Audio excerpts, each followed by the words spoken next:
We're going to get a quick time out of this here and we'll go back to it in a moment. There's breaking news here in New York. The mayor, Eric Adams, has been indicted on 5 counts. That indictment has now been unsealed. We'll get to CB Cotton in Lower Manhattan to get more on that breaking news. CB, what do you have?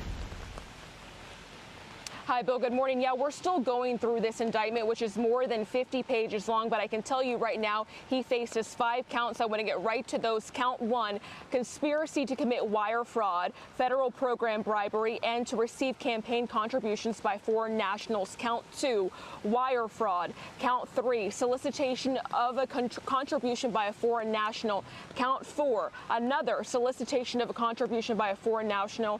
And count 5, bribery. So federal investigators in this indictment that we're still poring over say they found evidence that Adams, for nearly a decade, brokered his power by seeking and accepting improper, valuable benefits such as luxury international travel, including from wealthy foreign business people, and at least one Turkish government official seeking to gain influence over Adams. 2, federal prosecutors also allege Adams sought and accepted illegal campaign contributions in the form of straw donations.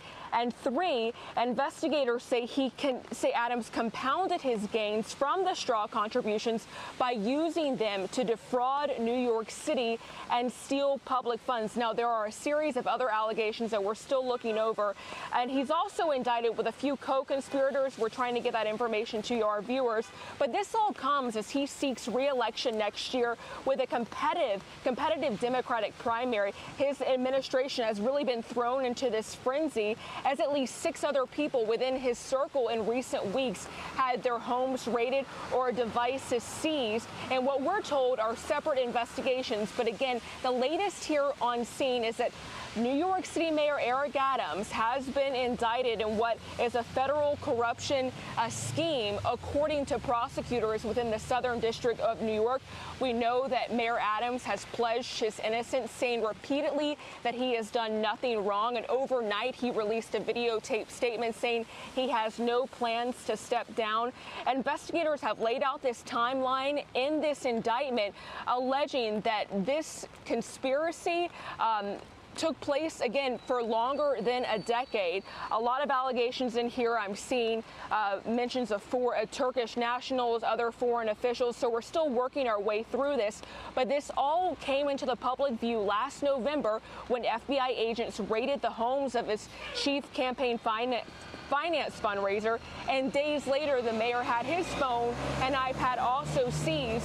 And we know this summer he and several others tied to his election committee were served grand jury subpoenas.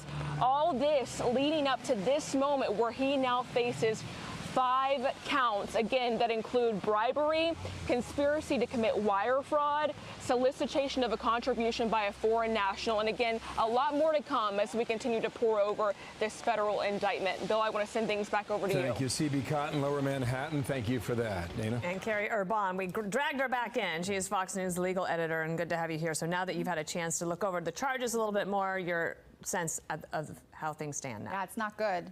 And what's interesting is it appears that it started when, according to the federal government, of course, when Adams was elected as Brooklyn borough president.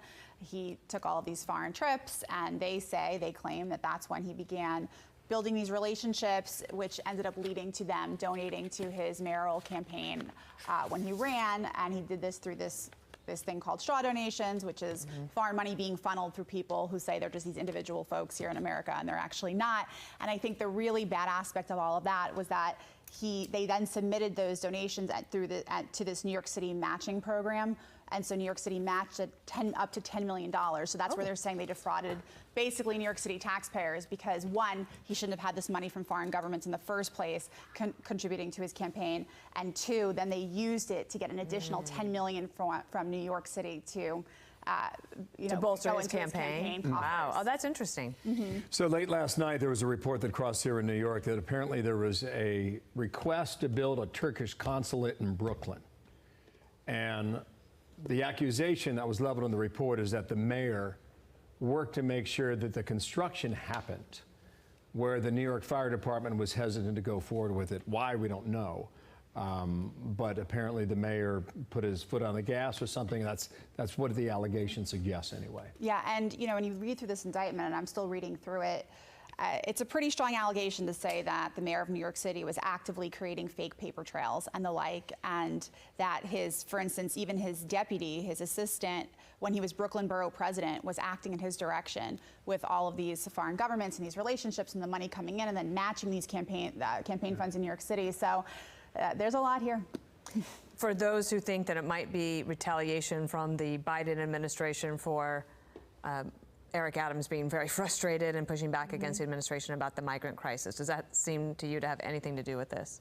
Not looking through this indictment because it goes back so far. This is years and years in the making. Now, look, that being said, New York City is an interesting place, and one has to wonder what's going on in the New York City political machine to have even lasered in, I should say, on Eric Adams like this. So there's always that open question of what's happening here in the backdrop of New York City. But looking through this indictment, this began long before any of the immigration stuff was going late on. last night, he put out a video, and he's going to fight it. I would expect him to do that, and I assume that was the sense that you got from his words as well. Oh, for sure. I mean, he says it's all false, and he can prove why that is, and that's his right. And we have to see how he responds. These are still just allegations. They haven't been proved yet, and so DOJ has a pretty high burden to prove all of these things, but they bring some hefty sounding evidence into these charges. Well, it's a big job, maybe one of the most difficult jobs in the country, in terms of being a mayor. And we'll see how he does here in New York with this going on in the background. Fascinating. Thank you for all the quick Thanks, work. Carrie. Thanks. Good stuff. Thank you very much for that. We'll get you back to CB Cotton in a moment downtown. Because the mayor's going to speak. And it was interesting to see, when you're under indictment, there's so much you have to do and so much attention you have to pay to that. There's calls from him, like from AOC, to resign. He says he won't do that, but we'll see how that turns out.